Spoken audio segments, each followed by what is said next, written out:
बिटिया रानी, यहाँ का वातावरण शांत और सुंदर है। हम दोनों मिलके पूर्ण समर्पण के साथ अपने आराध्य श्री हरि विष्णु का स्मरण करें। वे हम पर प्रसन्न होके तुम्हारे कष्टों का अंत करेंगे। ओम नमो भगवते नारायणाय। ओम नमो भगवते नारायणाय।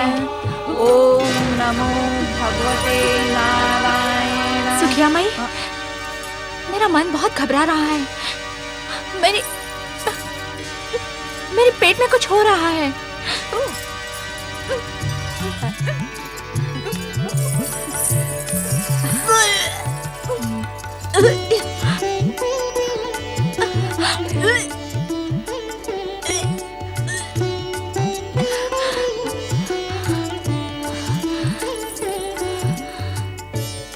सुखिया माई, हमारे प्राण संकट में है और आप मुस्कुरा रही हैं। जब हर्ष और आनंद का अवसर आया तो भला हम क्यों न प्रसन्न होंगे। हमने अभी अभी तुमसे कहा था ना, श्री भगवान विष्णु के नाम का स्मरण करो, वे हमारे कष्ट अवश्य दूर करेंगे। जगदीश्वर ने हमारी प्रार्थना सुन ली और हमारे कष्टों का अंत हो गया। तुम बावली तो नहीं हो गई सुखिया माई? बावली तो हो गई हूँ बिटिया रानी, क्योंकि तुम माँ बनने वाली हो। हाँ, जिस युवराज के लिए तुमने अपने आप को इतने भयानक संकट में डाल लिया, उसका आगमन तुम्हारी कोख में हो गया है।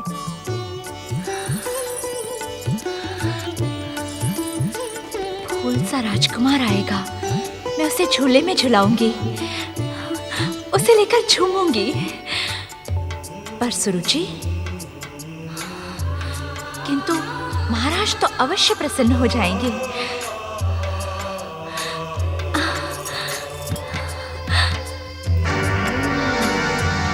बात की सूचना पटरानी सुरुचि को देनी ही होगी। उत्तर दे महामंत्री सुदत्त, क्या सुनीति को रथ में बिठाकर वन भवन छोड़ने आप राजाज्ञा से गए थे? हम बार बार पूछने के आदी नहीं है सुदत्त, उत्तर दें। हाँ महारानी। तुम कंपिला देशवासियों की स्मरण शक्ति इतनी क्षीण क्यों है? कितनी बार तुमसे कहा गया है कि हम महारानी नहीं, कंपिला देश की पटरानी है। पटरानी पटरानी कहकर पुकारा करो। क्या तुम्हें ज्ञात नहीं कि सुनीति से पटरानी पद छीन लिया गया है?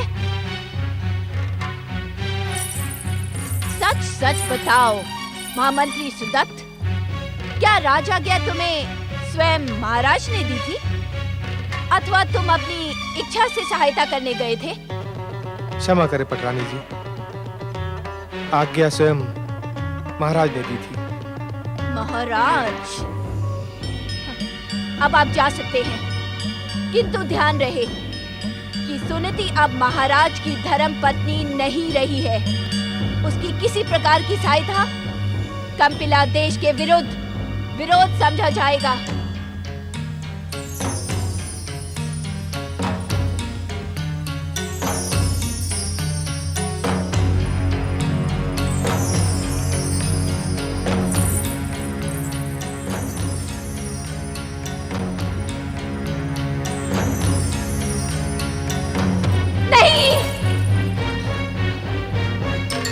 कह रही हो? जी पटरानी। तुम्हें ये सूचना कैसे मिली? पटरानी, सुनीति और सुखिया के महल से निकलते ही आपकी आज्ञा के अनुसार चारों ओर वत्स देश के विश्वासी सेवक लगा दिए गए थे। इस बूदनी से तो आप भली भांति परिचित हैं। यह अशुभ सूचना यही लेकर आई है। वास्तव में ये सूचना अशुभ है। स्मरण रहे, किसी भी मूल्य पर ये सूचना महाराज तक ना पहुंचे, अन्यथा अनर्थ हो जाएगा। अनर्थ। आप निश्चिंत रहे पटरानी। बुधनी, आज्ञा पटरानी जी। तुमने अपना कर्तव्य भली भांति निभाया है। ध्यान रहे, सुनीति के हर कार्य की सूचना मुझ तक पहुंचती रहे। जो आज्ञा पटरानी जी। जाओ।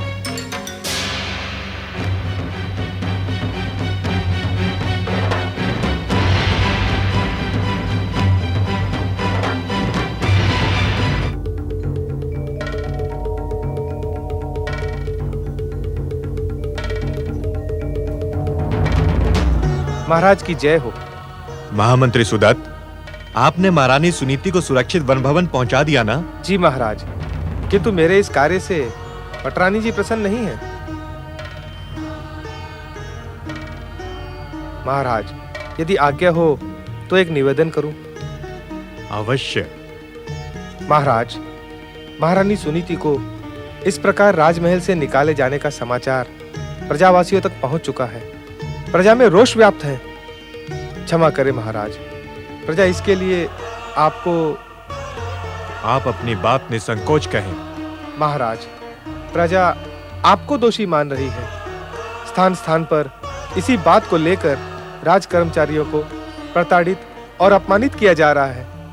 महाराज, अब आपको प्रजा के इस रोष को शांत करने के लिए कोई उपाय करना होगा। प्रजा का रोष अनुचित नहीं है। महारानी सुनीति से हमारी प्रजा मां के समान प्रेम करती थी, किंतु परिस्थितियों के सन्मुख विवश होकर हमें ऐसा कठोर निर्णय करना पड़ा। अब हम इच्छुक होने पर भी महारानी सुनीति को यहां लौटा लाने में असमर्थ हैं। सत्य तो ये है कि महारानी सुनीति ने हमारा दूसरा विवाह करवा के हमें धर्म संकट में डाल दिया।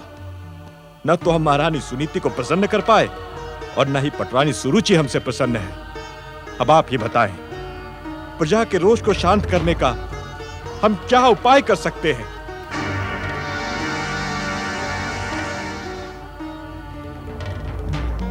महाराज, आपसे कुछ कहना मेरा अधिकार तो नहीं है, किंतु यदि आप अन्यथा न ले तो एक निवेदन कर सकता हूं। महामंत्री सुदत्त, आज आप कैसी औपचारिक भाषा का प्रयोग कर रहे हैं? कंपिला के राज परिवार में तो ऐसी भाषा का प्रयोग नहीं होता। क्षमा महाराज, कंपिला की परंपराओं से अधिक समस्त राज कर्मचारियों को वत्स देश की परंपराएं स्वीकार करनी पड़ रही हैं। आप कुछ निवेदन करने वाले थे? जी महाराज, आपको महारानी सुनीति की सुख सुविधा का ध्यान रखना आवश्यक है। स्वयं उनके समीप जाकर उन्हें सांत्वना देना उचित है। हम आपके विचार से सहमत हैं महामंत्री जी। हम शीघ्र ही वन भवन जाकर महारानी सुनीति से भेंट करेंगे। ऐसा करने से प्रजा का रोष भी शांत हो जाएगा। महामंत्री जी, आप हमारे वन भवन जाने का प्रबंध करें, किंतु स्मरण रहे हमारी यह यात्रा गुप्त रहेगी। महाराज, महाराज, महाराज की जय हो। महाराज शीघ्र चलें, पटरानी जी का स्वास्थ्य बिगड़ रहा है। वे बेसुध और अचेत हो रही हैं। चेतना आने पर आपका ही नाम स्मरण कर रही हैं। शीघ्र चलें महाराज।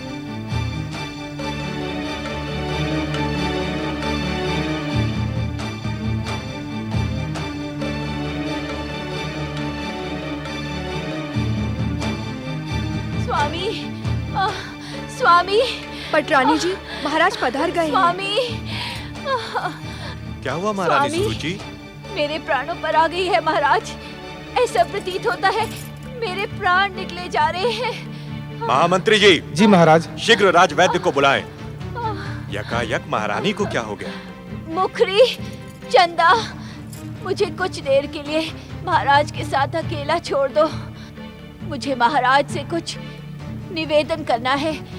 जाओ। जो आज्ञा।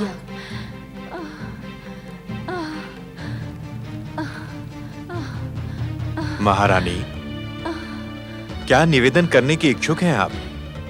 महाराज, यदि इसी प्रकार तड़पते हुए मेरे प्राण इस शरीर से निकल गए तो क्या आप पुनः अपनी प्रिय सुनीति को पटरानी बना लेंगे?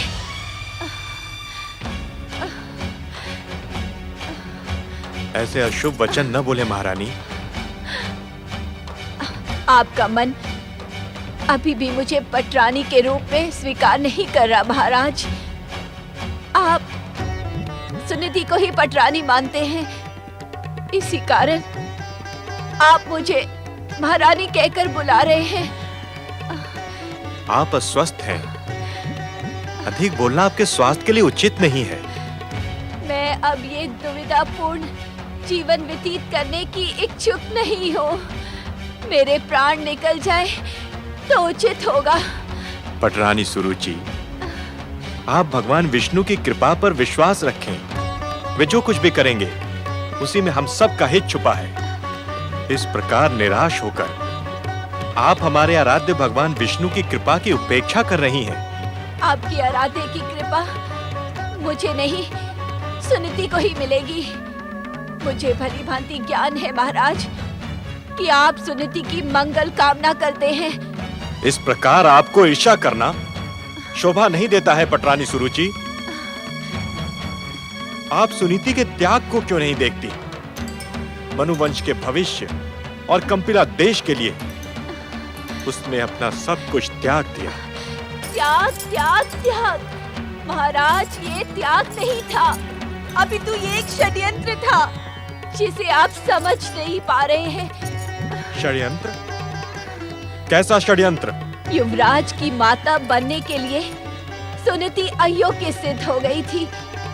आप और कंपिला की प्रजा उसका बहिष्कार न करे, इसी कारण आपकी सहानुभूति पाने के लिए उसने ये दूसरे विवाह का षड्यंत्र रचा था। संदेह और भ्रम का इस संसार में कोई उपचार नहीं है पटरानी। ईर्ष्या की जो भयानक अग्नि तुमने स्वयं जलाई है वो किसी और पर नहीं, तुम्हारे स्वास्थ्य पर विपरीत प्रभाव डालेगी। यदि मेरे स्वभाव पर विपरीत प्रभाव पड़ेगा तो आपकी कामना सफल होगी ना? यदि मेरे प्राण निकल जाए तो आपका मनोरथ सफल हो जाएगा। पटरानी, कैसा स्वभाव है तुम्हारा, कैसी कठोर भाषा और कितने निम्न विचार हैं तुम्हारे। अब तो मुझे तुमसे बात करते हुए भी भय सा लगता है। तो मुझे भी त्याग दीजिए और ले आए उस सुनीति को पुनः पटरानी बनाकर, जिसके स्वार्थ ने आपकी आंखों पर त्याग का आवरण ओढ़ दिया है।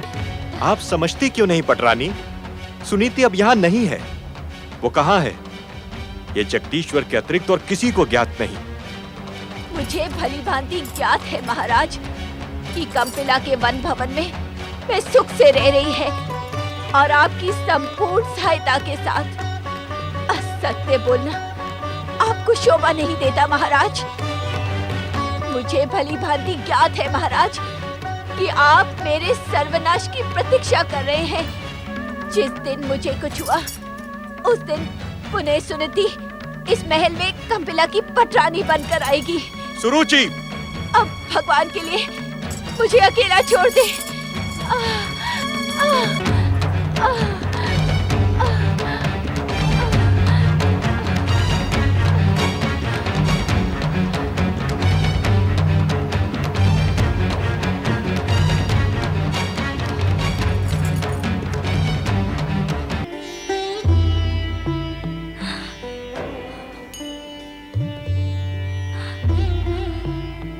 ऐसी दशा में रोना अनुचित है बिटिया रानी।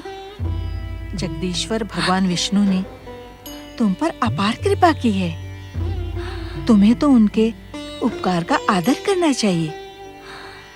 यूं रो रो कर श्री भगवान की महान कृपा का अनादर ना करो बिटिया। शांत हो जाओ, शांत हो जाओ बिटिया रानी, शांत हो जाओ। मैं अपने दुर्भाग्य पर अश्रु नहीं बहा रही हूँ। अपितु क्या बिटिया रानी? अपितु मैं अपने वचन की पूर्ति के कारण भयभीत हूँ। कौन सा वचन? मैंने सुरुचि को वचन दिया था कि उसका पुत्र ही कंपिला देश का युवराज बनेगा, किंतु यदि महाराज को मेरे पुत्रवती होने की सूचना मिल गई तो क्या वे मेरे वचन की रक्षा करेंगे? क्या मेरा सुरुचि को दिया हुआ वचन मिथ्या नहीं हो जाएगा? इसी कारण मैं वन भवन में रहना स्वीकार नहीं कर रही थी। यहाँ की हर सूचना महाराज तक पहुँच जाएगी और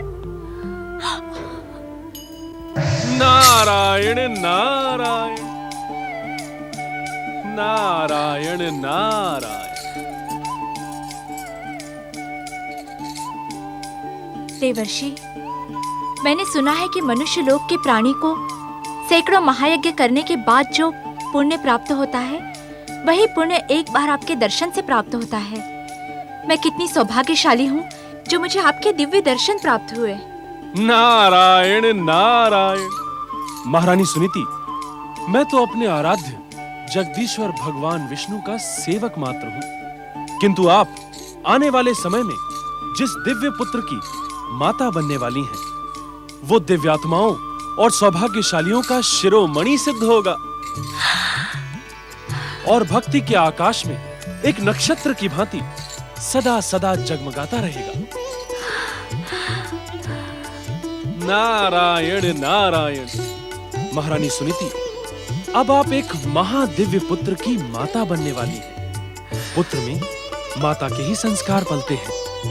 वो बालक आप ही से संस्कार, शिक्षा और भक्ति की दीक्षा ग्रहण करेगा। इस कारण क्या देवर्षि? इस कारण आप अपनी समस्त दुविधाएं और दुख जगदीश्वर भगवान विष्णु के श्री चरणों में समर्पित कर दें। भगवान विष्णु आपके वचन और सम्मान दोनों की रक्षा करेंगे। मुझे भली भांति ज्ञात है कि सुखिया माई हर समय आपको यही शिक्षा प्रदान करती रहती हैं। नारद मुनि, मैं तो बचपन से ही आपका नाम सुनती आई हूँ। आज बिटिया रानी के कारण आपके परम पावन दर्शन मिल गए। मैं तो धन्य हो गई। नारायण नारायण। सुसंगति का सुपरिणाम ऐसा ही होता है सुखिया माई। एक बात पूछूं नारद मुनि? अवश्य पूछें। नारायण नारायण। आपको कैसे ज्ञात हुआ कि हमारी बिटिया सुनीति? भगवान विष्णु तो जगत पालक है सुखिया माई। उनसे भला संसार की कौन सी घटना छुपी रह सकती है। मैं तो उनका सेवक हूँ, उनसे ही हर घटना का ज्ञान प्राप्त करता हूँ। नारायण नारायण। इस समय भी मैं वैकुंठ से सीधा यहाँ चला आ रहा हूँ महारानी सुनीति को बधाई देने। नारायण नारायण। महारानी सुनीति, आज्ञा देवर्षि। अब आप अपना पूरा ध्यान जगदीश्वर भगवान विष्णु की भक्ति भावना और उन्हीं के जप, तप और व्रत में लगाएं, जिससे जन्म लेने वाले बालक में प्रारंभ से ही सुसंस्कार स्थापित हों। नारायण नारायण। आपका कल्याण हो महारानी सुनीति। नारायण नारायण।